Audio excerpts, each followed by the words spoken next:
Hi everybody, so I've just finished making the Daylesford quilt out of the Quilt Recipes book by Jen Kingwell, which is gorgeous. I loved making it, but I had all these scraps left over, and as I turned over the page from the Daylesford quilt, here was this cute little cushion called Love Letters.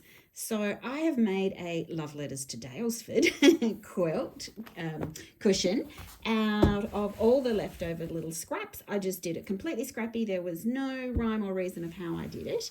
And it's made this gorgeously big cushion top. Now you could just bind it and make it a little mini wall hanging, but I much prefer things that are going to be practical, so I want to make it into a cushion.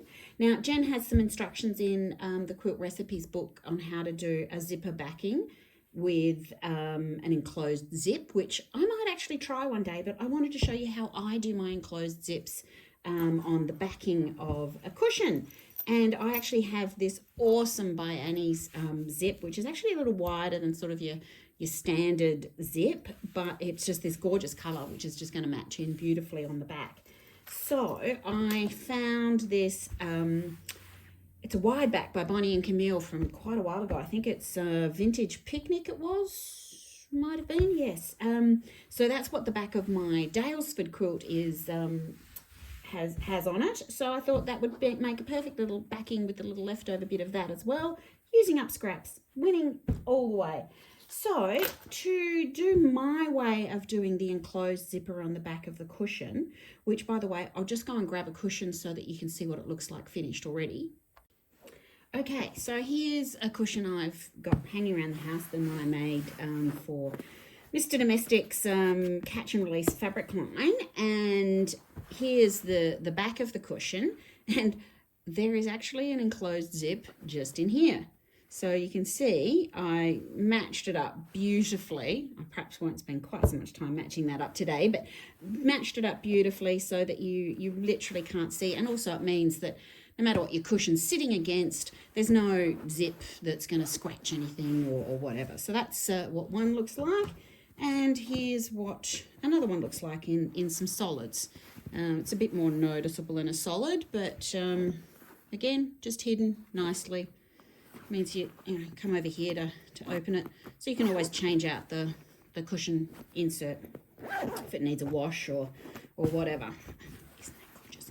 Okay, so that's what we're going to do today. So the first thing is to actually measure what your backing requirements are. So that's obviously going to change dependent on your cushion cover or your cushion top. So for this one, I measured that my width of my cushion was 25.5 inches, and I have added just an inch on that so that there's just a little bit of backing on either side. Just makes it easier. We're going to trim that off once things are sewn and stuff, but just to give you a little bit of wiggle room. And the height. Now the height is a bit more complex to work out, or a bit more difficult to work out, because obviously we're going to be inserting our zip on the back. Let me just flip that over. We're going to be inserting the zip in the back, so there's going to be, a seam allowance for where the zip is attached that side, a seam allowance for where it's attached that side, plus then we have to allow fabric for the piece that's going to cover our zip. So I worked it out that if you added an extra 4.5 inches to the height of your cushion top, that will give you enough to do the manipulation on the back. So once you've got those measurements sorted, oh, and by the way, when I quilt my cushion tops, and this one's I've just done some straight line quilting either side of the seams, I just pop a little bit of really basic fabric. I think this is from Spotlight or something, so it's cheap. It's you're never going to see it, but it just allows me to do that quilting nice and easily, and I haven't just got batting on the back. I've got something that slips through my machine a little bit easier. Okay, so that's the cushion top. We'll pop that aside for a second. And so here's my cushion back, and I've cut that to those measurements that I outlined. And what we're going to do is, actually, let's bring my cushion top back first. I like to have my zipper, now obviously the zipper's not going on the front, it's going on the back, but I like to have my zipper sort of 2/3 down, or maybe even a little bit further down, not right at the bottom, because it just gets a bit hard and fiddly with just a tiny little bit of fabric at the back that you're working with. So I sort of aim to have my zipper sort of somewhere about here. So if you want to measure that, so measure from the bottom of your cushion, to sort of where you think the zipper would be, and then obviously add in a little bit of extra. So let me just do that, get rid of that. Flip my cushion back.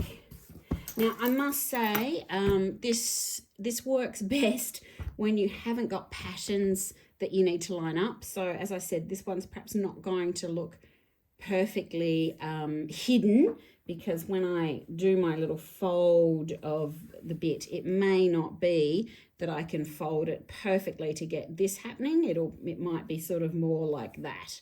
But anyway, it's a back of a cushion, so it's not really going to matter. So as I was saying, you know, my zipper I want to have sort of about 2/3 the way up. So I want to cut this fabric into two pieces. One that's this smaller piece for the bottom of the back of your cushion, and then the top bit will be where the little flap overlay happens. So I have kind of worked out that I'm going to cut mine at about the 5.5 inches up from the bottom of my backing. Okay, so now we have two pieces of our backing. Go and grab our zip. Now, I've got, as I said, one of these by Annie zips, which are awesome, but it's also got two zipper pulls, which I'm not going to need for a cushion. So one of those zipper pulls is going to be off to the end, and that little bit of zip will get cut off.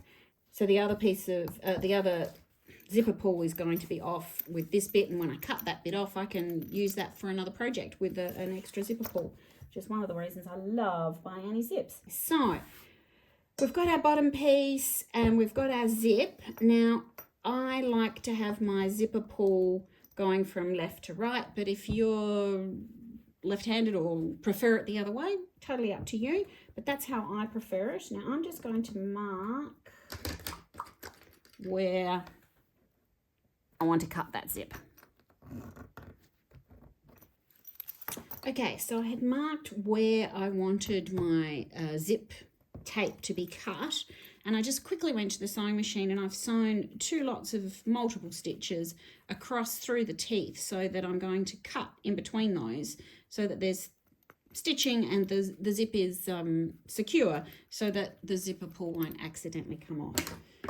Even though on the By Annie's website there is a cool little tutorial about how to reattach zipper pulls to zippers, I really don't want to be bothered today.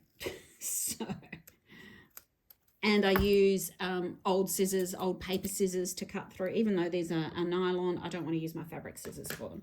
So now I have two zips.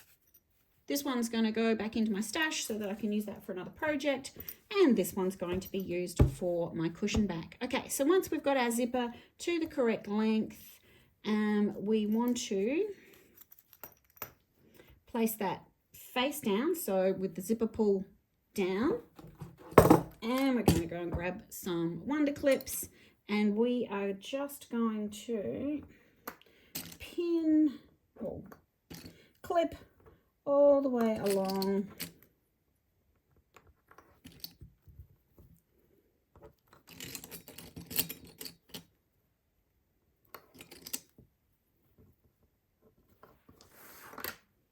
Now, you'll see the zipper pull starts to make a little bump and things. You can just move that down a little bit further, and we can make sure that it's nice and flat for us to sew and to pin.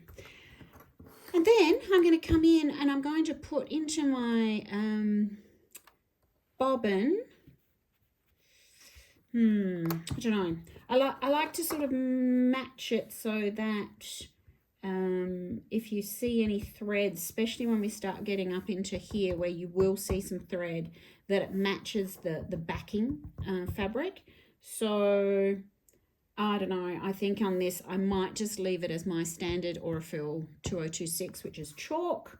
Even though it will show up on the navy parts, I think it'll just be fine. So I'm just going to leave my thread as my standard piecing chalk colour, and I'm then going to come along and I'm going to put my zipper foot on and come over a good 1/4 of an inch and sew my zip all the way across. Okay, so here we have my zip attached to that bottom smaller piece of fabric. And I must say, doing it without a zipper foot is not as easy as it sounds. For some reason, I have misplaced my zipper foot, so today is going to be a little more challenging than I had anticipated. Anyway, the beauty of this wider by Annie's zipper tape meant I could use my normal sewing foot, but move my needle over a little bit. But anyway, that's life. We try and make do, don't we? Okay, so the next bit is obviously that we're going to attach this larger piece at the top to this other side. And again, we're just going to put these together. Now I line up the 2 pieces of fabric on either side and then clip your zip tape to your fabric.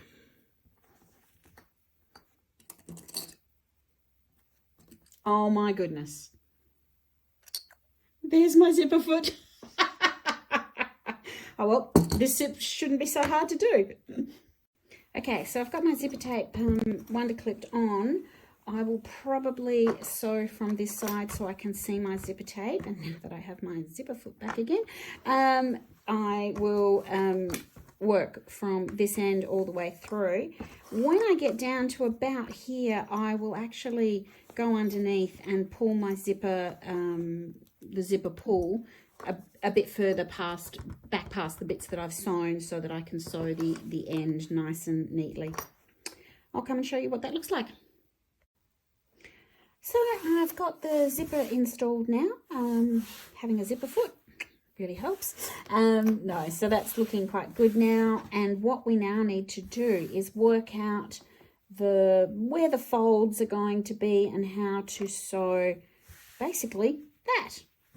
So we want this extra little piece of fold of fabric to come down.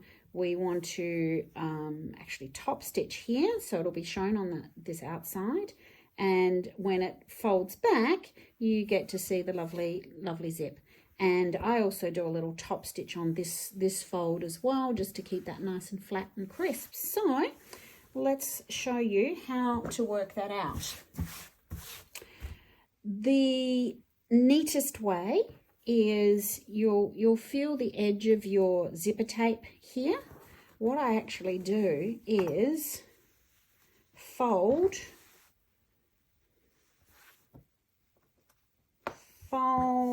right on that zipper tape.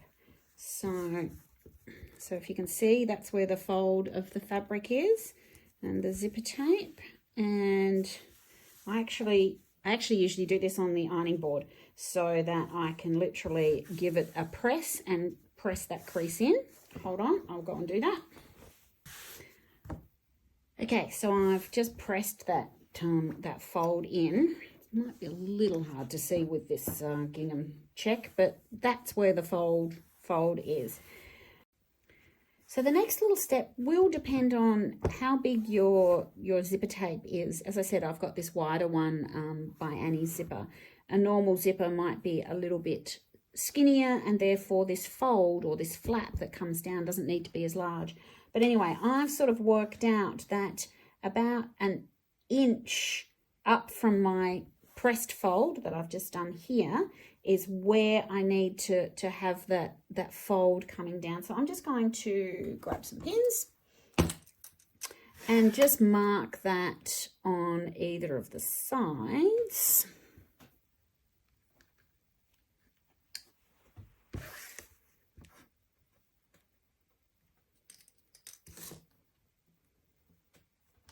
and once in the middle.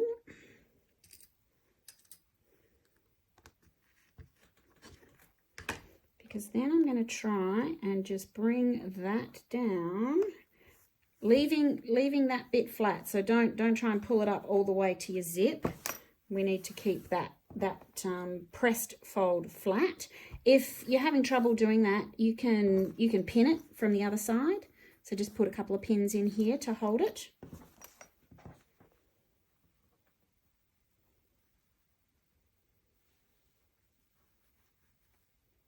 Now, my inch is actually not enough. I need to do 1.5 inches, I think. So let me just redo that measurement.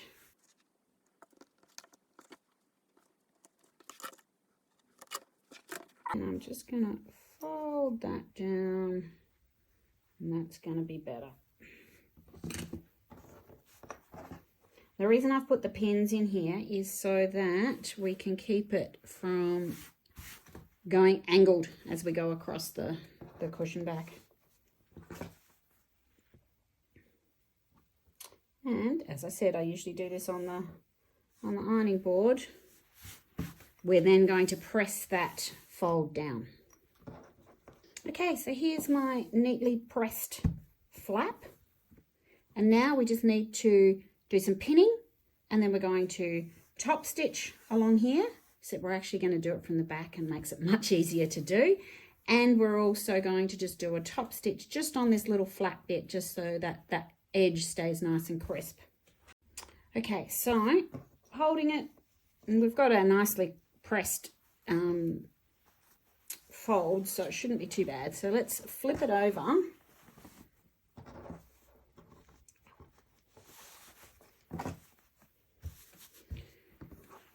Make sure that, you know, it's still nicely flat and folded down. And we're just going to pin, and we're going to pin along this zipper tape. And what we're going to do is actually come and sew about a 1/8 of an inch off the edge of that zipper tape. You don't want to go past your sewn line here, which is where you've sewn your zipper tape to your fabric. We need to be between that and the edge of your zipper tape. So I'm just going to pop a few pins in here.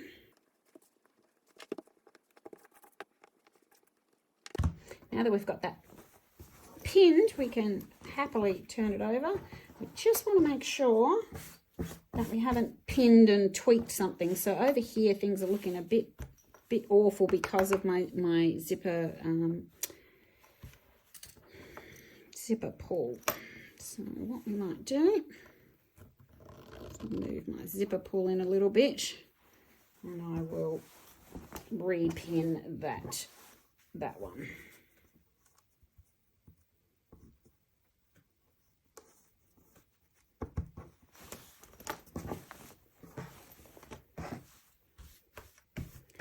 Still not looking fantastic, but I must say I've allowed extra space either side, so that's actually not going to be in my actual cushion. I can take these pins that are just holding this little flap down out as well, and then we can go to the sewing machine and do that seam about 1/8 of an inch from the edge of your zipper tape. And here we have our final little enclosed zipper cushion back. So now what we need to do is put that right sides down, go and grab our cushion front and place that where we need to place it.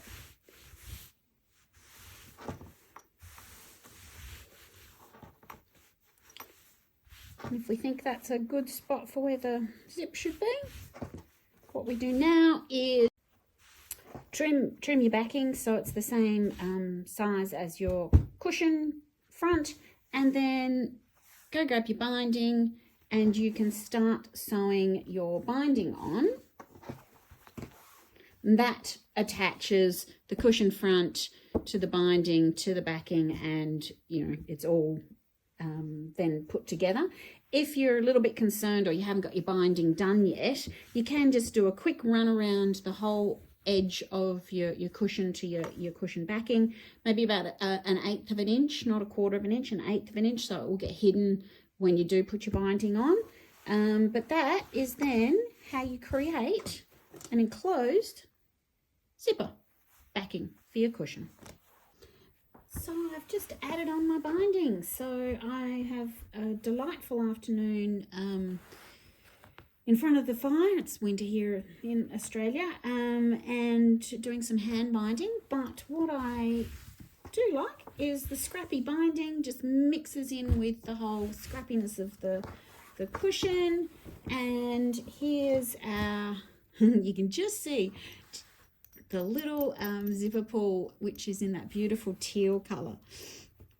So there's my zipper pull, and that's where my big cushion cover is going to go once I purchase it. All hidden away nice and neatly, and I'm really happy with this. Hope this tutorial has helped you.